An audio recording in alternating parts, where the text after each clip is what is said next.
கிறிஸ்துவின் இனிதான நாமத்தில் இந்த காலை வேளையில உங்கள் எல்லாருக்கும் அன்பான வாழ்த்துதலை நான் கொண்டு வருகிறேன். கர்த்தர் நல்லவர். நல்ல ஒரு ஆராதனையின் பிரசன்னத்தை ஆண்டவர் நமக்கு கொடுத்து கர்த்தரை ஆராதிக்க அவரிலே பலனடைய கர்த்தர் பாராட்டின தயவுக்காக நன்றி சொல்கிறேன். இந்த வேளையிலும் அவருடைய வார்த்தையின் மூலமாகவும் கர்த்தர் நம்மை பலப்படுத்துவாராக. வாசிக்கலாம் 84வது சங்கீதம் 7வது வசனம். சங்கீதம் 84:7. அவர்கள் பலத்தின் மேல் பலமடைந்து சீயோனிலே தேவ சந்நிதியில் வந்து காணப்படுவார்கள். தேவ சந்நிதியில் வந்து காணப்படுவார்கள். வசனம் சொல்லுகிறது பலத்தின் மேல் பலமடைந்து. நம்முடைய தேவன் ஆச்சரியமான நம்ப முடியாத சாட்சியை கேட்க பண்ணுகிற கர்த்தர். பக்கத்தில் இருக்கவங்க கை கொடுத்து சொல்லுங்க, நம்முடைய தேவன் ஆச்சரியமான நம்ப முடியாத சாட்சியை கேட்க பண்ணுகிறவர். நான் போன வாரமே உங்களுக்கு நிறைய காரியங்களை சொன்னேன். அந்த பகுதியில் பார்க்கும் பொழுது அவர்கள் கடந்து வந்த பாதையை நினைத்து பார்த்தால் அந்த பாதையினுடைய கொடுமை, அந்த பாதையினுடைய நெருக்கங்கள் அவர்களுக்கு இருந்த பலனை அழித்திருக்க வேண்டும். ஆனால் அவர்கள் சொல்லுகிறார்கள், அவர்களுடைய என்ன சொல்ல போனா அவருடைய துடிப்பு, அவருடைய நம்பிக்கை முற்றிலும் வற்றி போய் இருக்க வேண்டும், வறண்டு போய் இருக்க வேண்டும். ஆனால் அப்படி இல்லாமல் தேவன் என்ன செய்கிறார்? அவர்களை பலத்தின் மேல் பலமடைய செய்தார். வேதத்திலிருந்து 3 காரியங்களை, 3 நபர்களை அவர்கள் வந்த சூழ்நிலைகளை, அவருடைய பாதையில் வந்த நெருக்கங்களின் நடுவில் எப்படி அவர்கள் பலத்தின் மேல் பலனடைந்தார்கள், அவர்கள் அதற்கு என்ன செய்தார்கள் என்பதை குறித்து கடந்த வாரத்தில் நாம் பார்த்தோம். தாவீது தேவனையும் தேவனுடைய வார்த்தையும் புரிந்திருந்தபடியால் அவருடைய வாழ்க்கையில் எத்தனையோ விதமான வறட்சியான நெருக்கக்கூடிய சூழ்நிலைகள் வந்த போதிலும் அவன் மடிந்து போகாமல் எழுந்து நின்று கர்த்தரை துதிப்பதற்கு காரணமாய் மாறினது. அப்போஸ்தலனாகிய பவுலுடைய வாழ்க்கையில பார்க்கும் பொழுது உயிர் சேதங்கள் வராமல் கர்த்தர் காத்ததற்கு காரணத்தை உணர்ந்து என்னுடைய வாழ்க்கையில என்ன முன்னுரிமை செலுத்த வேண்டுமோ அந்த முன்னுரிமையை நான் மாற்ற மாட்டேன் என்று சொல்லி இருந்தபோது கர்த்தர் பலத்தின் மேல் பலனடைய செய்தார். 3வது, கட்டப்பட்டார்கள், மிரட்டப்பட்டார்களுடைய சீஷர்கள் பயமடைந்து விடாமல் பரிசுத்த ஆவியானுடைய நிறைவை சார்ந்து இருக்கும்போது முன்பு இருந்ததை விட பலமாய் கர்த்தருடைய வார்த்தையை பிரசங்கிக்க கர்த்தர் உதவி செய்தார். அல்லேலூயா. நம்ப முடியாத சாட்சி, அற்புதமான சாட்சி. நம்ப முடியாத சாட்சியை கேட்க பண்ணுகிற ஒரு தேவன் நம் நடுவிலே இந்த காலை வேளையிலே இருக்கிறார். கை உயர்த்தி சொல்லுங்க, நம்முடைய வாழ்க்கையிலும் நம்ப முடியாத சாட்சியை கேட்க பண்ணுகிற ஒரு கர்த்தர் இருக்கிறார். காரணம், நம்முடைய ஆண்டவர் நிகரற்றவர். அவருடைய பிள்ளைகளுக்கு, அவருடைய பிள்ளைகளை குறித்த அவருடைய நோக்கமும் உயர்ந்தது, நிகரற்றதாய் இருக்கிறது. எத்தனை பேர் அதை விசுவாசிக்கிறீர்கள்? ஆகவே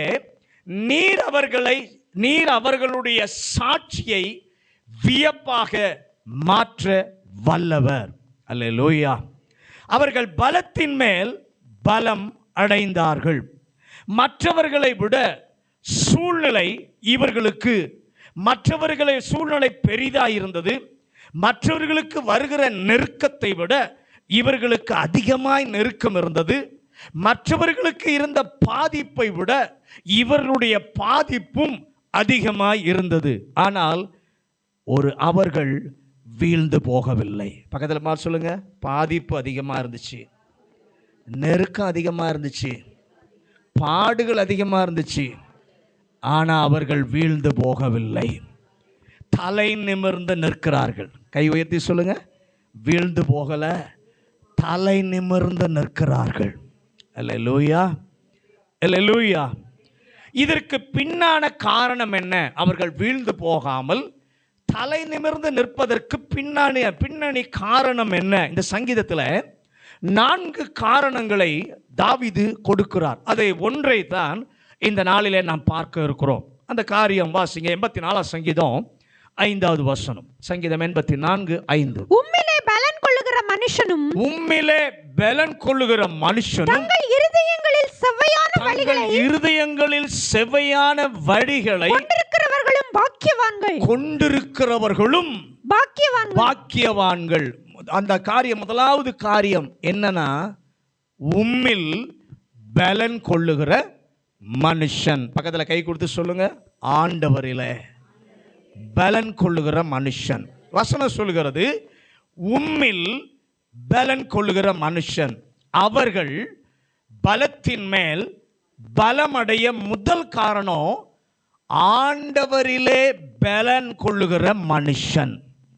தேவன் பலப்படுத்துகிற மனுஷன் அல்ல, தேவனில் பலன் உண்டு என்று சொல்லி அறிந்திருக்கிற மனுஷனும் அல்ல, தேவனில் பலன் கொள்ளுகிற மனுஷன். கை உயர்த்தி சொல்லுங்க, தேவனில் பலன் கொள்ளுகிற மனிதனாய் மனுஷியாய் நான் இருக்க கிருபை தாரும்.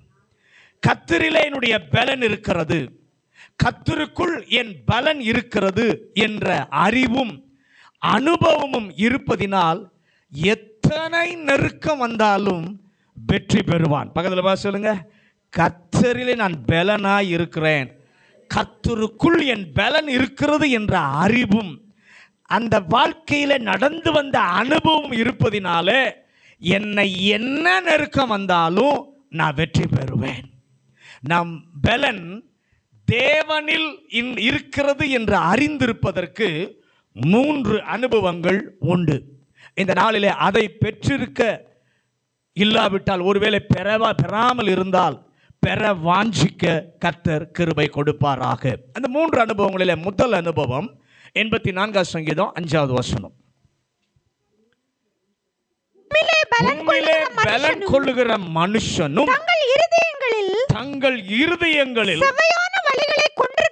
செவையான வழிகளை கொண்டிருக்கிறவர்களும் பாக்கியவான்கள். முதலாவது பலனை பெற்றுக்கொள்வது, பயன்படுத்துவது. இப்படி சொல்லுகிறேன், ஆண்டவரிடமிருந்து நாம் பெறுகிறதான பலன் அல்லது பெற்றுக்கொள்ளுகிறோம். இங்கே வசனம் சொல்லுகிறது, உம்மில் பலன் இருக்கிற மனுஷன், உம்மில் பலன் கொள்ளுகிற மனுஷன் கர்த்தரிலே என் பலன் இருக்கிறது என்ற அறிவின் முதல் அனுபவம் அதை அறிந்திருப்பதல்ல. பக்கத்தில் பார்த்து சொல்லுங்க, முதல் அனுபவம் அறிந்திருப்பதல்ல. நம்முடைய சூழ்நிலையினுடைய நெருக்கத்தில், நம்முடைய சூழ்நிலையினுடைய இக்கட்டில் பலன் தேவை என்கிற போது, என்னுடைய பலன் ஆண்டவரில் இருக்கிறது என்று அறிந்திருந்தால் ஒரு பிரயோஜனமும் இல்லை. 1000 முறை அறிக்கை பண்ணினாலும் ஒரு பிரயோஜனமும் இல்லை. அந்த பலனை பெற்று பயன்படுத்த வேண்டும். பக்கத்தில் பார்த்து சொல்லுங்க, அந்த பலனை அறிஞ்சிருந்தா போதாது, அந்த பலனை பெற்று பயன்படுத்த வேண்டும். அல்லேலூயா. அந்த பிரச்சனையை தீர்ப்பதற்கு தேவையான பலனை பெற்றுக்கொள்வது, பயன்படுத்துவது. அப்படின்னா பாஸ்டர், பெற்றுக்கொள்வது என்றால் எப்படி பெற்றுக்கொள்வது? ஜெபம் பண்ணினால் கிடைத்து விடுமா? எனக்கு பலன் தாரும் என்று சொல்லி நான் ஆண்டவரிடத்தில் ஜெபம் பண்ணினால் கிடைத்து விடுமா என்றால், எஸ், ஆரம்பிக்கும். என்னாகும்? ஆரம்பிக்கும். ஆனாலும் ஆண்டவரிடம் இருக்கும் பலனை நாம் பெற்றுக்கொள்வது என்றால் என்ன என்கிற சில உதாரணங்களை வேதத்திலிருந்து இந்த காலை வேளையிலே உங்களுக்கு நான் பகிர்ந்து கொள்ள விரும்புகிறேன். முதலாவது 1 சாமுவேல் 30வது அதிகாரம் 6வது வசனத்தை வாசிங்க. 1 சாமுவேல் 30வது அதிகாரம் 6வது வசனம். தாவீது மிகவும் நெருக்கப்பட்டான். தாவீது மிகவும் நெருக்கப்பட்டான். சகல ஜனங்களும் தங்கள் குமாரர் குமாரத்திகளின் நிமித்தம் மனக்லேசமானதினால் அவனை கல்லறிய வேண்டும் என்று சொல்லிக் கொண்டார்கள். தாவீது தன் தேவனாகிய கர்த்தருக்குள் தன்னை திடப்படுத்திக் கொண்டான். அல்லேலூயா. வசனம் சொல்லுகிறது, தாவீது கர்த்தருக்குள் தன்னை திடப்படுத்தி கொண்டான். தேவன் தாவீதை திடப்படுத்தவில்லை. பக்கத்தில் பா சொல்லுங்க. தேவன் தாவீதை திடப்படுத்தவில்லை. தாவீது கர்த்தருக்குள் தன்னை திடப்படுத்தி கொண்டான். அப்ப தேவனில் இருக்கும் பலனை அவன் பெற்று பயன்படுத்தி தன்னை திடப்படுத்தி கொண்டான். ஆமென் சொல்லுங்களேன். தேவனிடத்திலிருந்து பலனை பெற்று தன்னை என்ன பண்ண பயன்படுத்துகிறான். அதை பயன்படுத்தி தன்னை திடப்படுத்தி கொண்டான். அந்த சூழ்நிலையில தாவீதினுடைய சாட்சி என்ன?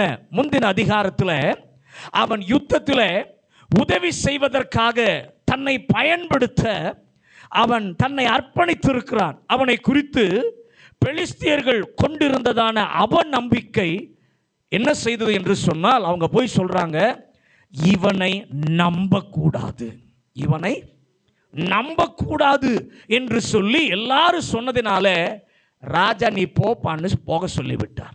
ராஜா என்ன சொல்லிட்டாரு? நீ போப்பா என்று சொல்லி போக சொல்லிவிட்டார்.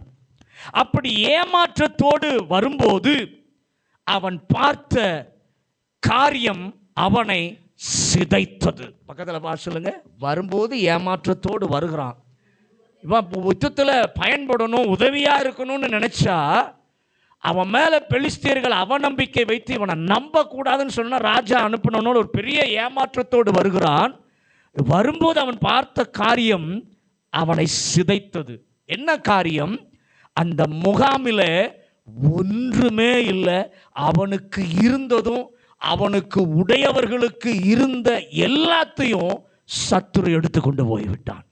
சத்துரு எடுத்துக்கொண்டு போய்விட்டான். அப்படிப்பட்ட நேரத்தில் என்ன நடக்கிறது, ஏது நடந்தது என்பதை தாவீது கொஞ்சம் யோசிப்பதற்குள், கொஞ்சம் சற்று தியானிப்பதற்குள் முன்பாக சுற்றிலும் இருந்த எல்லாரும் கல்லை எடுத்துக்கிட்டு நிற்கிறான். எல்லாத்துக்கு காரணம் நீதான், எல்லாத்துக்கு காரணம் நீதான் என்று சொல்லி அவனை கல்லெறியும் போது மிகவும் மன தளர்ச்சி அடைந்து தாவீது சொல்கிறான், இத்தனைக்கும் நான் தான் காரணம் என்று சொல்லி மிகவும் மனம் உடைந்து இருக்கும் நேரத்தில் உள்ளுக்குள்ள ஒரு தைரியம், சரி இருப்பதை வைத்து கொண்டு போகலாம் என்று சொல்லி 600 பேரை அழைத்து கொண்டு போகிறான்.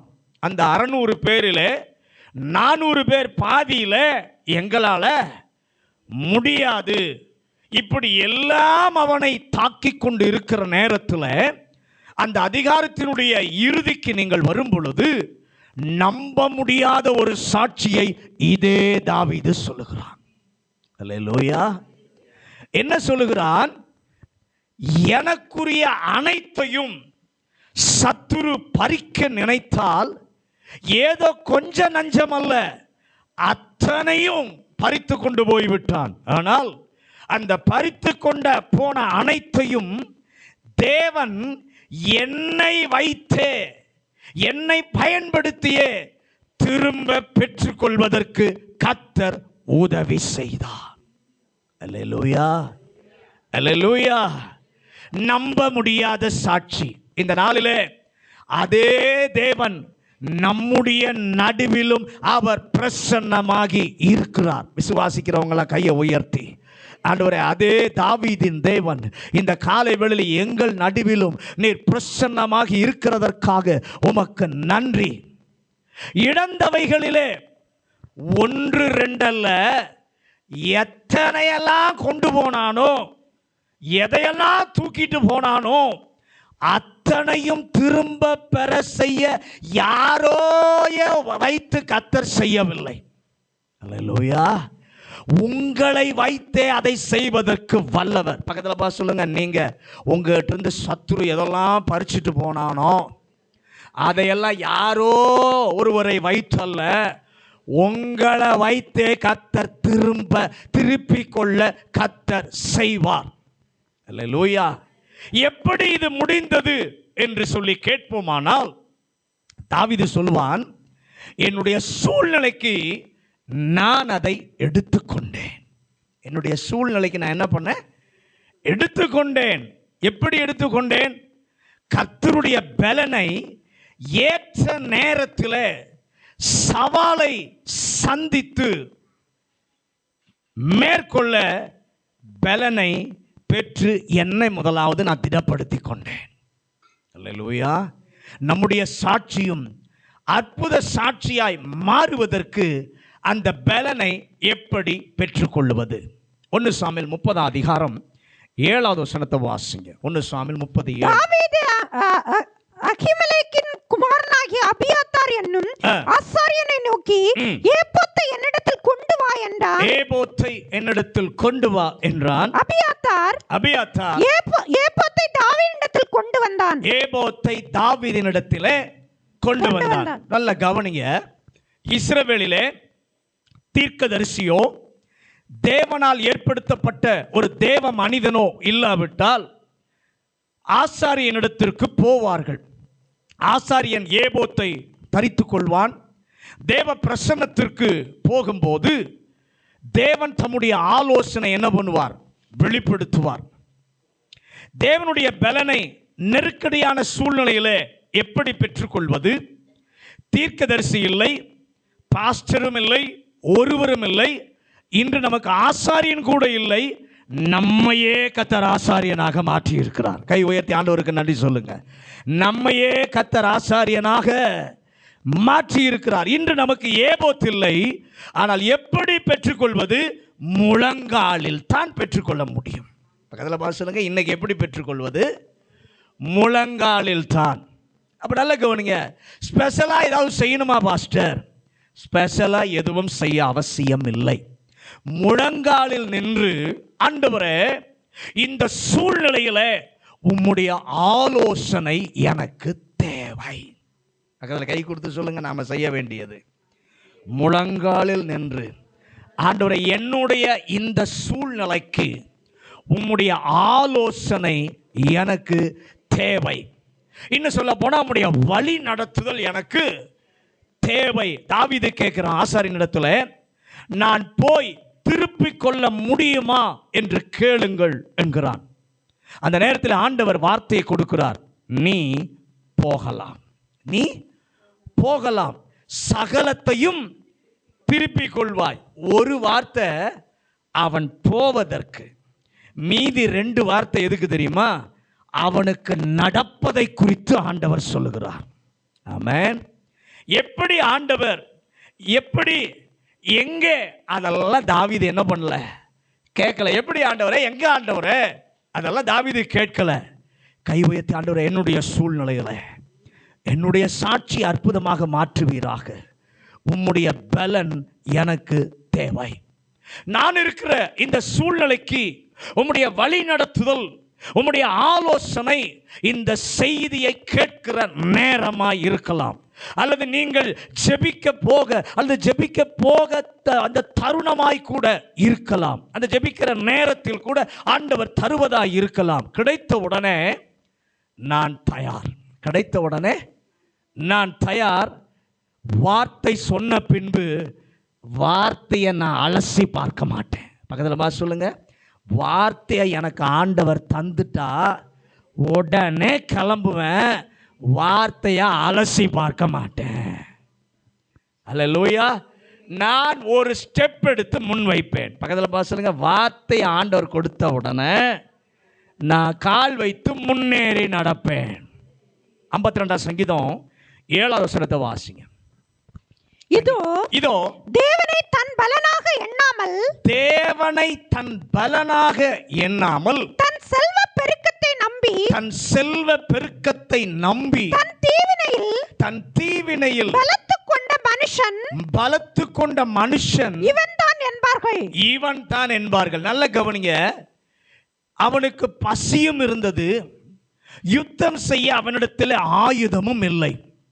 கொடுத்து வைத்திருந்த கோலியாத்தினுடைய பட்டயத்தை வாங்க சென்றான். அப்படி போயிருக்கும் பொழுது தோவேக் என்கிற ஏதோமியன் அவன் போய் சவுலிடத்தில் சொல்கிறான், நீ தேடிக்கொண்டிருக்கிற தாவீதை நான் ஆசாரியனிடத்தில் பார்த்தேன் என்று சொன்ன உடனே சவுல் ஆட்களை, சேவகரை அனுப்பி ஆசாரியனை கொலை செய்து விட்டான். அந்த சூழ்நிலையில தான் இந்த சங்கீதத்தை தாவீது எழுதுகிறார். வாசிங்க 52:7 வாசிங்க மறுபடியும். இதோ தேவனை தன் பலனாக எண்ணாமல் தன் செல்வ பெருக்கத்தை நம்பி தன் தீவினையில் பலத்து கொண்ட மனுஷன் இவன் அந்த வசனத்தில் தாவீது சொல்லுகிறான். சவுலை குறித்து மனதில் வச்சுதான் சொல்றான். தேவனை தன் பலனாக எண்ணாமல் தன் செல்வ பெருக்கத்தை நம்பி தன்னுடைய தீவினையிலே பலத்து கொண்ட மனுஷன் இவன் தான் என்பார்கள். தோவேக் என்கிற மனிதனுடைய வார்த்தையை கேட்டு சார்ந்து கொள்ள செல்வமும் இருந்தது, நம்பி இருக்க அதிகாரமும் இருந்தது. செல்வத்தையும் அதிகாரத்தையும் நம்பி தான் நினைத்ததை செய்யலாம் என்று சொல்லி சவுல் நினைத்தான். ஆனால் தாவீது சொல்கிறார், எனக்கு செல்வமும் இல்லை, எனக்கு செல்வாக்கும் இல்லை, நான் தேவனையே என்னுடைய பலனாக கொண்டிருக்கிறேன். அல்லேலூயா. செல்வமும் செல்வாக்கும் உள்ளவன் செய்ய நினைத்ததை அவனாலே செய்ய முடியவில்லை. ஆனால் நான் எப்படி இருக்கிறேன் தெரியுமா? தேவனுடைய ஆலயத்தில் நாட்டப்பட்ட பச்சையான ஒலிவ மரத்தை போல நான் செழிப்பாய் இருக்கிறேன். பக்கத்தில் கை கொடுத்து சொல்லுங்க, அவங்களிடத்துல செல்வமும் இருக்கு, செல்வாக்கு இருக்கு. என்கிட்ட செல்வமும் இல்லை, செல்வாக்கு இல்லை, தேவனை மாத்திரம்தான் என் பலனா வச்சிருக்கிறேன். அவனால செய்ய முடியல, நினைத்ததை செய்ய முடியல. ஆனா நான் எப்படி இருக்கிறேன் என்றால், தேவனுடைய ஆலயத்தில் நாட்டப்பட்டதான பச்சையான ஒலிவ மரத்தை போல் நான் செழிமையாய் இருக்கிறேன். ஆனால் சவுல் எப்படி தெரியுமா இருக்கிறான்? என் முயற்சி, என் பிரயாசம் எல்லாம் தோற்றுவிட்டது என்று முகத்தை வெளியே காட்ட முடியாமல் தவித்துக் கொண்டிருக்கிறான். அல்லேலூயா. ஆண்டவரே, உம்முடைய பலத்தை பெறுவது என்பது உம்முடைய ஆலோசனையை பெற்று உடனே இறங்கி செல்வது, வேறு எதையும் நம்பி இல்லாமல் தேவனை மட்டுமே நம்பி இருப்பது. அல்லேலூயா. ஆதியாகமம் 40வது அதிகாரம் 6 முதல் 8 வசனங்களை வாசிக்க கேட்போம். ஆதியாகமம் 40வது அதிகாரம் 6 முதல் 8 வசனங்கள். காலமே யோசேப்பு அவர்களிடத்தில் போய் அவர்களை பார்க்கும்போது அவர்கள் கலங்கி இருந்தார்கள். அப்பொழுது அவன் தன்னுடைய எஜமானுடைய வீட்டில்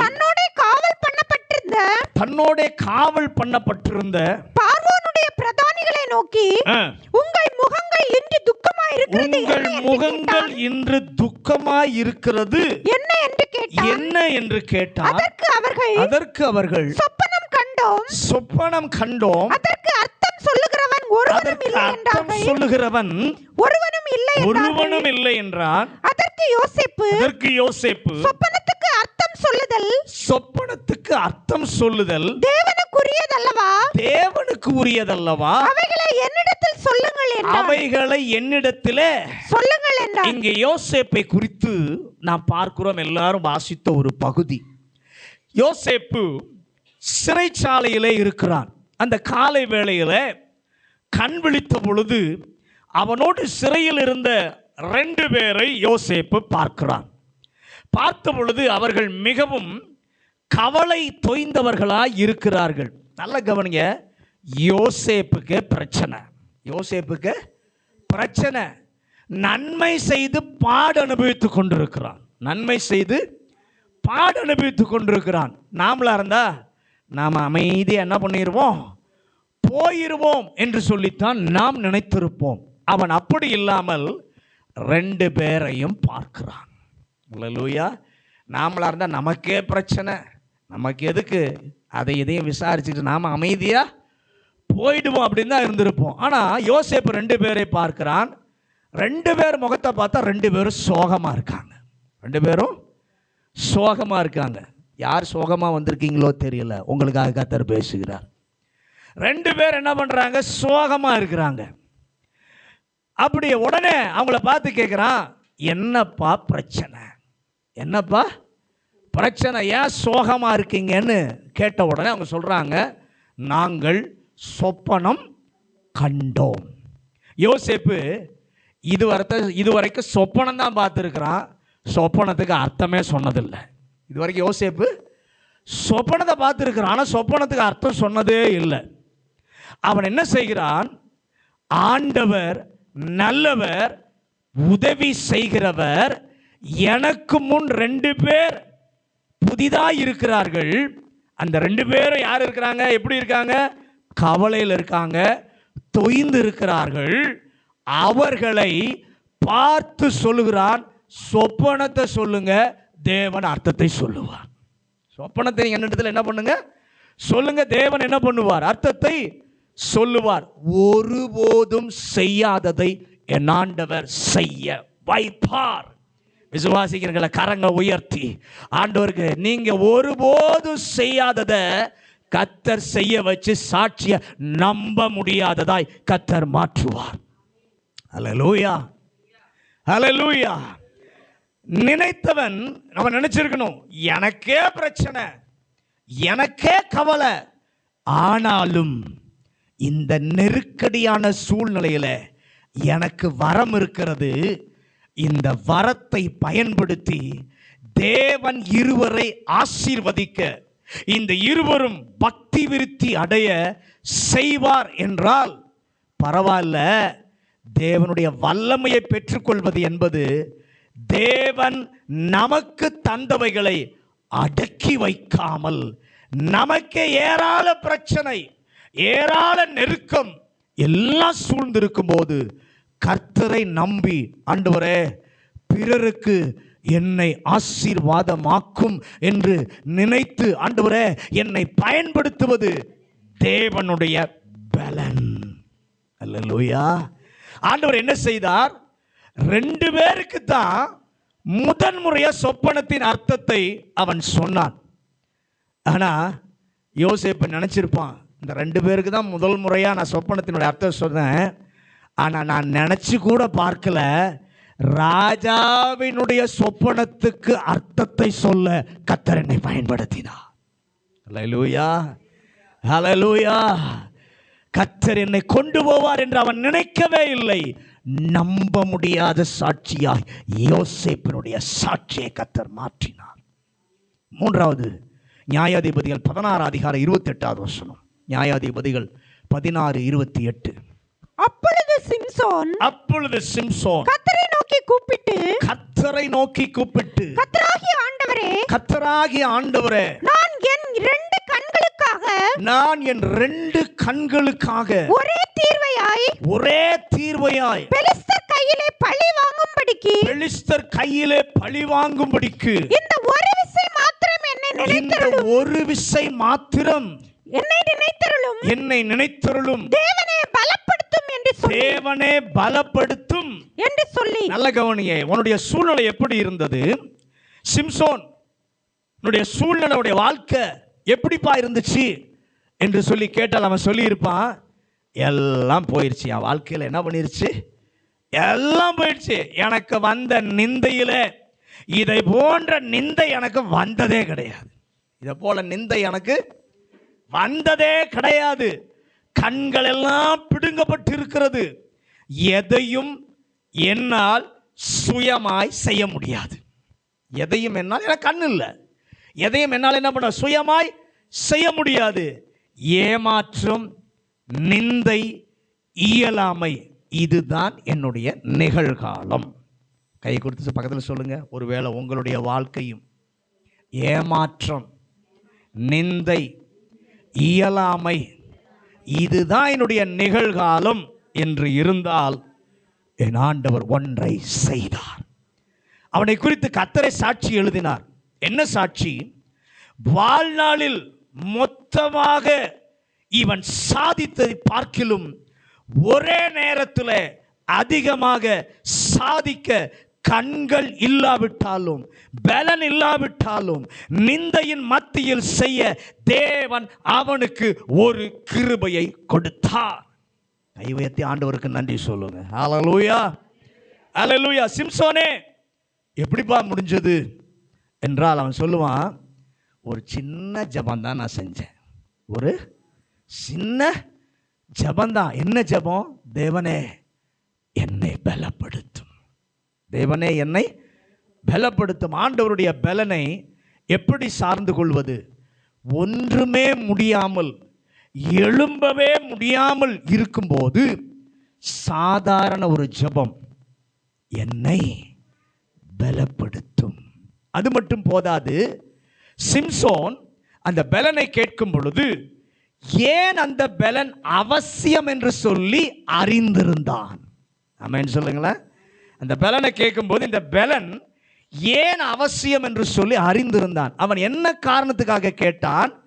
என் வாழ்க்கையில நான் செய்த அத்தனையை பார்க்கிலும் ஒரே அடியாய் பழி வாங்குவதற்கு என் வாழ்க்கையிலே இதுவரை செய்திராததை, என்னுடைய நெருக்கடியான சூழ்நிலையில ஒன்றும் எனக்கு இல்லாதிருக்கிற நிலையிலும் நான் செய்ய வேண்டும் என்று விரும்புகிறேன். அல்லேலூயா, அல்லேலூயா. அதை செய்வதற்கு என்னை பலப்படுத்தும். எதற்காக என்னை பலப்படுத்தும் என்று அறிந்து கேட்கும்போது கர்த்தருடைய பலன் உங்களை நிறைக்கும். அல்லேலூயா. கண்கள் இருக்கும்போது நான் செய்ததை பார்க்கிலும், எனக்கு பலன் நன்றாக இருந்தபோது நான் செய்ததை பார்க்கிலும், எல்லாம் இருக்கும்போது செய்ததை பார்க்கிலும், இன்றைக்கு ஒன்றும் இல்லாம நான் நிற்கிறேன். இந்த ஒன்றும் இல்லாத நிலையில் அதைவிட மேலானதை, அதைவிட மகிமையானதை என் ஆண்டவருக்காக நான் செய்ய விரும்புகிறேன். ஆகவே என்னை பலப்படுத்தும் ஆண்டவர் அதை செய்வார். ஆபக்கூக்கின் புஸ்தகம் 3வது அதிகாரம் 19வது வசனம். ஆபக்கூக் 3வது அதிகாரம் 19வது வசனம்.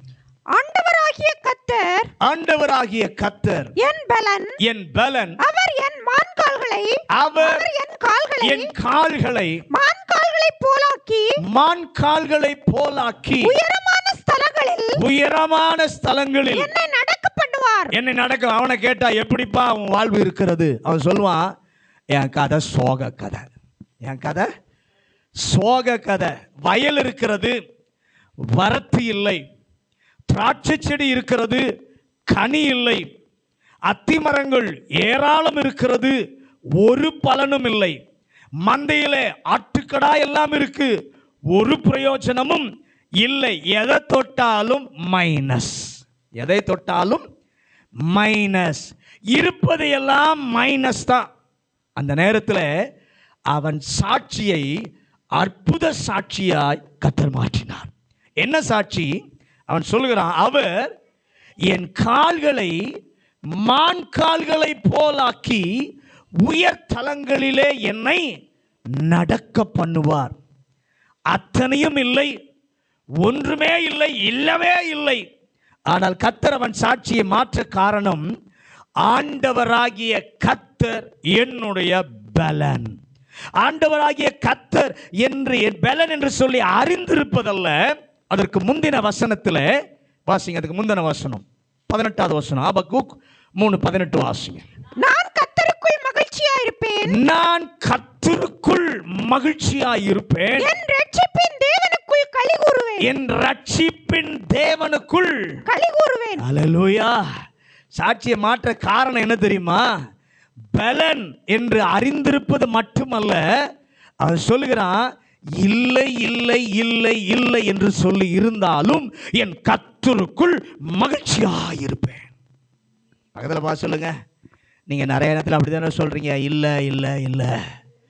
ஆனால் இவர் சொல்றாரு, இல்லை என்ற நிலை இருந்தாலும், மத்தியான சாப்பாடே இல்லாமல் இருந்தாலும் கர்த்தருக்குள் மகிழ்ச்சியா இருப்பேன். என் பாக்கெட்ல பணமே இல்லாமல் இருந்தாலும் கர்த்தருக்குள் மகிழ்ச்சியா இருப்பேன். அல்லேலூயா. வரமாட்டேங்குது. அல்லேலூயா, அல்லேலூயா. என் கையில, என் சூழ்நிலையில என்னால நடக்கும் என்று சொல்ல இடத்துல ஒண்ணுமே இல்லாமல் இருந்தாலும் கர்த்தருக்குள், இதுதான் பாஸ்டர் எனக்கு கஷ்டம், இதுதான் பாஸ்டர் எனக்கு கஷ்டம், இருந்தா மகிழ்ச்சியா இருப்பேன். ஆனா இவர் சொல்றாரு, என்கிட்ட எல்லாமே இருக்கு, ஆனா ஒன்றும் பிரயோஜனம் இல்லை, எல்லாம் மைனஸ். நான் கை வைக்கிறதெல்லாம் மைனஸா போகுது. அப்படி இருந்தாலும் கர்த்தருக்குள் கர்த்தர் தான் என்னுடைய பலன் அறிந்திருப்பது அல்ல. என் அனுபவம் என்ன தெரியுமா? எல்லாமே இல்லை இல்லை இல்லை இல்லை என்று இருந்தாலும் கர்த்தருக்குள் நான் மகிழ்ச்சியாக இருப்பேன். அல்லேலூயா. எப்போ மகிழ்ச்சியாக இருப்பேன்? வேதனை, நெருக்கம், போராட்டம், பிரச்சனை இது எல்லாம் இருக்கும்போது தேவ பலனை சார்ந்திருப்பது என்றால் அர்த்தம் என்ன? சிரிக்க முடியவில்லை, ஆனாலும் கர்த்தருக்குள் அந்த நிலையிலும் மகிழ்ச்சியாயிருக்க ஒரு கிருபையை, பக்குவத்தை பெற்றுக்கொள்வதுதான் தேவனுடைய பலன். அல்லேலூயா. நம்முடைய வாழ்க்கையில் சிரிக்கவே முடியாது, அப்படிப்பட்ட சூழ்நிலை இருக்கும். அப்படிப்பட்ட சூழ்நிலையிலும் கர்த்தருக்குள் மகிழ்ச்சியாயிருக்க ஒரு கிருபையை, பக்குவத்தை பெற்றுக்கொள்வதுதான் தேவனுடைய பலனை பெற்றுக்கொள்வதற்கு சமம். இத்தனை பேர் ஆமென் சொல்றீங்க? அந்த கிருபை எங்களுக்கு தருவீர். கை உயர்த்தி, ஆண்டவரே அந்த கிருபை எங்களுக்கு தார. என்ன சூழ்நிலையா இருந்தாலும் கர்த்தருக்குள் நான் மகிழ்ச்சியாக இருக்க ஒரு கிருபையை, ஆண்டவரே ஒரு பக்குவத்தை எங்களுக்கு இந்த காலை வேளையில கர்த்தர் தருவாராக. ஏசாயாவின் புஸ்தகம் 49வது அதிகாரம் 4வது வசனம் 5வது வசனம். ஏசாயா 49 4 5. அதற்கு நான் விருதாவாய் உழைக்கிறேன், விருதாவாய் உழைக்கிறேன், வியர்த்தவுமாய் என் பலனை செலவழிக்கிறேன், என் பலனை செலவழிக்கிறேன். ஆகிலும் என் நியாயம் கர்த்தரிடத்திலும், என் நியாயம் கர்த்தரிடத்திலும், என் பலன் என் தேவனிடத்திலும் இருக்கிறது என்று சொன்னேன். நல்ல கவனிய. கர்த்தரால் தெரிந்து கொள்ளப்பட்ட மனிதன், ஆண்டவர் இந்த மனிதனை குறித்து சொல்லுகிறார், இஸ்ரவேலே நான் உன்னில் மகிமைப்படுவேன். கர்த்தர் அப்படி தெரிந்து கொண்டிருந்தார். அவனை கூப்பிட்டு, கர்த்தர் உன்னை தெரிந்து கொண்டாரே, உன்னில் பெரிய நோக்கம் வைத்திருக்கிறார், உன்னை குறித்து கொஞ்சம் சொல்லப்பா என்று சொன்னால் அவன் சொல்லுவான், நான் விருதாவாய் உழைக்கிறேன், வீணும் வியர்த்தமுமாய் என்னுடைய பலனை செலவிடுகிறேன், நான் எவ்வளவோ முயற்சித்து பார்க்கிறேன், அனைத்தும் வேஸ்ட். நம்மளும் அப்படிதான் சொல்றோம். என் வாழ்க்கையில் எவ்வளவோ முயற்சித்து பார்க்கிறேன், எவ்வளோ ஜெபம் பார்க்கிறேன், எல்லாம் வேஸ்ட், எல்லாம் வேஸ்ட். எனக்கு இருந்த எல்லாவற்றையும் நான் இன்வெஸ்ட் பண்ணியும் பார்க்கிறேன், ஆனா ஒரு ரிட்டனும் எனக்கு என்ன பண்ணல, வருவது இல்லை. அடுத்த வசனத்துல, எதற்காக கர்த்தர் என்னை கொண்டு போனாரோ, எவ்வளவோ முயற்சிக்கிறேன், சேராதே போகுது. ஆனால் இந்த நேரத்தில் கர்த்தர் அவனுடைய சாட்சியை அற்புதமாய் மாற்றுகிறார். 6வது வசனம் 7வது வசனம் 8வது வசனத்தை வாசிங்க.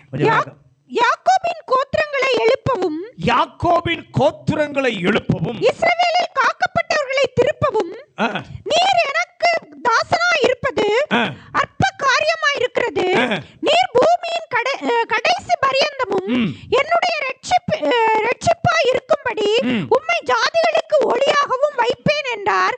இஸ்ரவேலின் மீட்பரும் அதன் பரிசுத்தருமாகிய கர்த்தர் மனுஷரால் அசட்டை பண்ணப்பட்டவரும் ஜாதியாரால் அருவருக்கப்பட்டவரும் அதிகாரிகளுக்கு ஊழியக்காரருமாய் இருக்கிறவரை நோக்கி, உண்மையுள்ள கர்த்தர் நித்தமும் உம்மை தெரிந்து கொண்ட இஸ்ரவேலின் பரிசுத்தர் நிமித்தமும் ராஜாக்கள் கண்டு எழுந்திருந்தது பிரபுக்கள் பணிந்து கொள்ளுவார்கள் என்று சொல்லுகிறார். நானே சொல்லுகிறேன். அதே ஆள் மேசியாவை குறித்த வார்த்தைகளை அவன் சொல்லுகிறான்.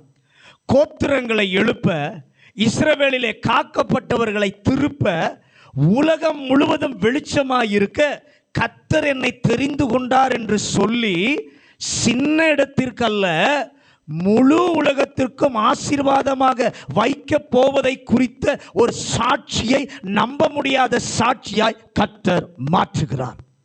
எப்படி இவனுடைய சாட்சி மாறினது என்று கேட்டால் 5வது வசனத்தில் சொல்லுகிறார், என் தேவன் என் பலனாய் இருப்பார். எல்லாரும் கை உயர்த்தி, ஆண்டவரே எப்படி என் சாட்சி நம்ப முடியாத சாட்சியா மாறுனா, என் தேவன் என் பலனாய் இருப்பார், அந்த பலன் கொள்ள எனக்கு கிருபை தருவீராக.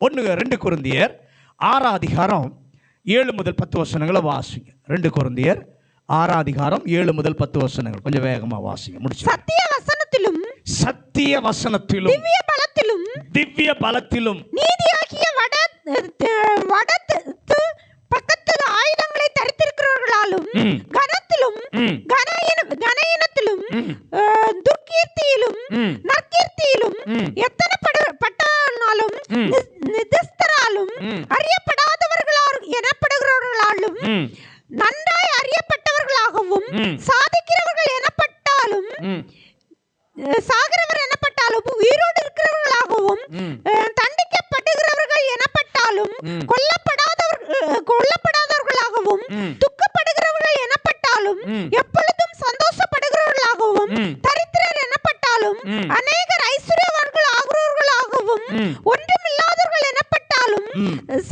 சகலத்தையும் உடையவர்களாகவும் எங்களை விளங்கப்படுகிறோம். போதும். வாழ்க்கையில முற்றிலுமாக விபரீதமான சூழ்நிலைகள், தரித்திரம் எல்லாம் இருக்கு. வேதனை ஒரு பக்கம், தரித்திரம், அப்புறம் பார்க்கும்போது என்ன ஆகுதுன்னா மகிழ்ச்சியினுடைய உச்சம். இப்படிப்பட்ட வாழ்வின் உச்சத்தில் இருக்கிறவன் அந்த நேரத்தில் பவுலிடம், இப்படி உன்னுடைய வாழ்க்கை முடிந்து போய் விட்டதா? ஒரு நேரத்தில் எல்லாம் இருக்கிறது, அடுத்த நேரத்தில் பார்த்தால் ஒன்றுமில்லை, தரித்திரம், இப்படிப்பட்ட நிலை இருக்கிறதே, சாட்சி என்னப்பா என்றால் அவன் சொல்லுவான், அப்படி இல்லை, சத்திய வசனத்திலும் திவ்ய பலத்திலும் எங்களை எல்லாம் உடையவர்களாக விளங்க பண்ணுகிறவர். ஹல்லேலூயா. தெய்வீக பலத்திலிருந்து நான் பெற்றுக்கொண்டேன். எப்படி பெற்றுக்கொண்டாய் சொல்வான், அவருடைய சத்திய வசனத்திலே இருந்து அவருடைய திவ்ய பலனை பெற்றுக்கொண்ட போது, அதை பயன்படுத்தின போது ஆண்டவர் என்ன செய்தார்? தரித்திரம் என்று சொல்ல போடும்போது அவனுடைய சாட்சியை கர்த்தர் மாற்றினார். தரித்திரர் எண்ணப்பட்டாலும் அநேகரை ஐஸ்வர்யவான்கள் ஆக்குகிறவர்களாக கர்த்தர் மாற்றினார். ஒன்றுமில்லை இவர்களுக்கு என்று சொல்லப்படுகிற நிலை இருந்தாலும் சாட்சியை கர்த்தர் மாற்றினார். எல்லாவற்றையும் உடையவர்கள் என்று சொல்லத்தக்கதாக கர்த்தர் மாற்றினார். ஒருவேளை இந்த காலை வேளையில நீங்க எந்த எக்ஸ்ட்ரீம்ல இருக்கிறீங்க எனக்கு தெரியல. ஒருவேளை அப்படி மாற்றப்பட்ட நிலையில இந்த காலை வேளையில இந்த ஆராதனைக்கு வந்திருந்தால், ஒரு தேவன் இங்கே உலாவிக் கொண்டிருக்கிறார். ஒரு தேவன் நம்மோடு கூட பேசி கொண்டிருக்கிறார். அவருடைய பலனை பெற்றுக்கொள்வதற்கு அவருடைய வசனத்தை சார்ந்திருங்க. கர்த்தருடைய வார்த்தை என்ன பண்ணுங்க?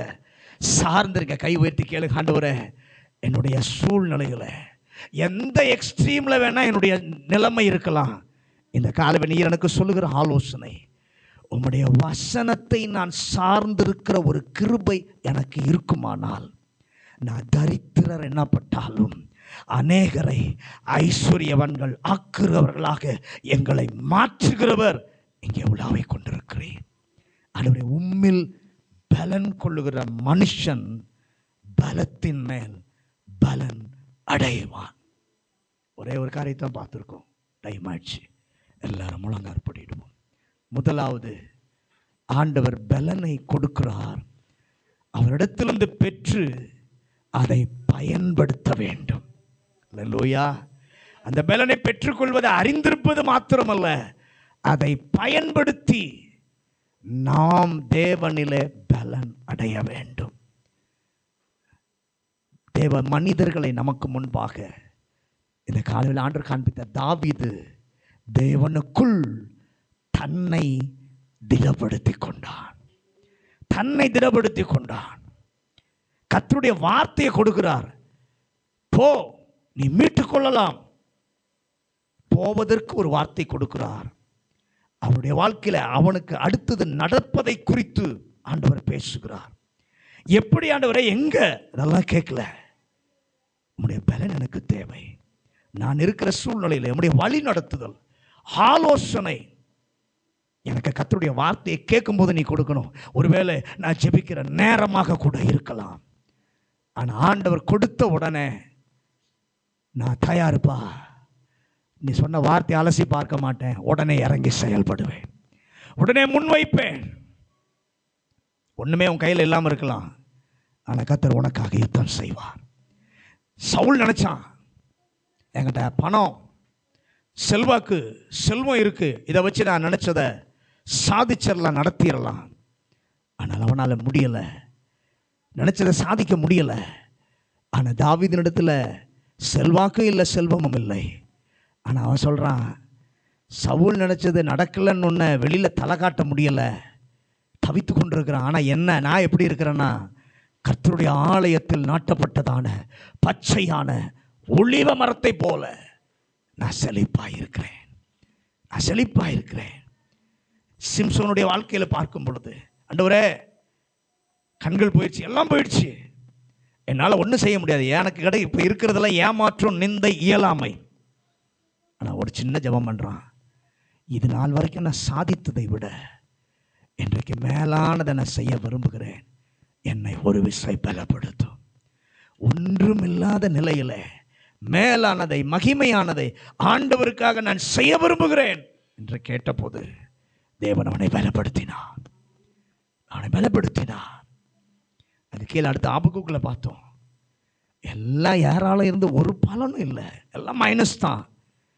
ஆனால் அவர் சொல்றாரு, கர்த்தர் என் பலன், என் கால்களை மான் கால்களை போல ஆக்கி உயர் ஸ்தலங்களிலே என்னை நடக்குவார், நடக்க பண்ணுவார். முந்திர வசனத்தில் சொல்றாரு, தேவ பலனை சார்ந்திருப்பது என்றால் என்னால் சிரிக்க முடியல, ஆனாலும் கர்த்தருக்குள் அந்த நிலையிலும் மகிழ்ச்சியாக இருக்க எனக்கு ஒரு கிருபையை, பக்குவத்தை கர்த்தர் தந்திருக்கிறார். அதுதான் தேவ பலனை பெற்றுக்கொள்வது. எனக்கு தார் ஆண்டவரே, எனக்கு தார் ஆண்டவரே. கடைசியாக பார்க்கும் பொழுது எல்லாம் இருக்குது. தரித்திரம் ஒரு எக்ஸ்ட்ரீம், தரித்திரம். இன்னொரு எக்ஸ்ட்ரீம் பார்த்தா மகிழ்ச்சியின் உச்சம். இப்படியே முடிஞ்சிருச்சாப்பா அப்படின்னு கேட்கும்போது சொல்கிறாரு, அப்படி இல்லை, சத்திய வசனத்திலும் திவ்ய பலத்திலும் எங்களை உடையவர்களாக விளங்க பண்ணுகிறார். தரித்திரமே இருந்தாலும் கர்த்தர் சாட்சியை மாற்றுகிறார். அநேகரை ஐஸ்வர்யவான்கள் ஆக்குகிறவர்களாக கர்த்தர் சாட்சியை மாற்றுகிறார். எல்லாம் உடையவர்கள் என்று சொல்லத்தக்கதாக மாற்றினார். ஒருவேளை நீங்க அப்படிப்பட்ட நிலைமையில் இருந்தா இந்த காலையில் ஆண்டவர்கிட்ட கேளுங்க, உங்களுடைய வசனத்தை நான் சார்ந்திருக்க மாத்திரம் எனக்கு ஒரு கிருபை தாரும். கிருபை தாங்கப்பா, கிருபை தாங்கப்பா. பரலோக பிதாவே, இந்த நல்ல காலை வேளைக்காக நன்றி சொல்கிறோம். இந்த காலை வேளையிலும் தேவன் எங்களோடு கூட பேசின அப்படி நல்ல வார்த்தைக்காக ஸ்தோத்திரம். அவர்கள் பலத்தின் மேல் பலன் அடைவார்கள் என்ற வார்த்தையை வைத்து இன்றைக்கு ஆண்டவரே, உம்மிலே பலன் கொள்ளுகிற மனுஷன் பலத்தின் மேல் பலன் அடைவான் என்று சொல்லி முதலாவது அனுபவம் கர்த்தருடைய பலனை பெற்றுக்கொள்வது மாத்திரமல்ல, பயன்படுத்த வேண்டும். அந்த கிருபையை கர்த்தர் தாரும். அநேக காரியங்கள் இந்த காலவெளி எங்களுக்கு கர்த்தர் நீர் முன்வைத்து எங்களுக்கு சொல்லி இருக்கிறீர். இந்த அனுபவம் எங்கள் அனுபவமாக மாறட்டும். கர்த்தருக்குள்ளே பலன் கொள்வது என்பது அறிந்திருந்தால் மட்டும் போதாது, அதை பயன்படுத்த எங்களுக்கு கிருபை தாரும். எங்கள் சூழ்நிலைகளிலே அந்த கர்த்தருடைய பலன் விளங்க கிருபை தாரும். வசனம் கேட்ட நம்முடைய பிள்ளைகள் ஒவ்வொருவரையும் கர்த்தர் ஆசீர்வதியும்.